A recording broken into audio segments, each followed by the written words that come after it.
A young child with recurrent episodes of wheezing during the night. A 7-year-old female was brought to the emergency department with complaints of recurrent episodes of coughing and wheezing. Her medical history reveals that she had rhinitis a few weeks ago, and since then, her respiratory symptoms have worsened. Her symptoms significantly limit her ability to participate in physical activities, impacting her overall quality of life.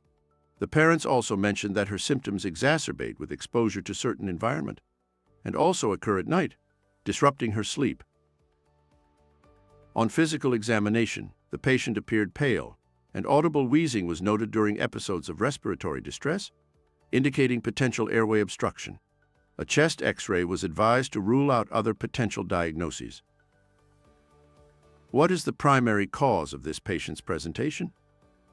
A. Asthma. B. Anaphylaxis. C. Bronchiolitis. D. Chronic obstructive pulmonary disease. Click on the link in the description below to learn more about this condition. We publish weekly cases that are challenging and engaging. Follow us so you don't miss out.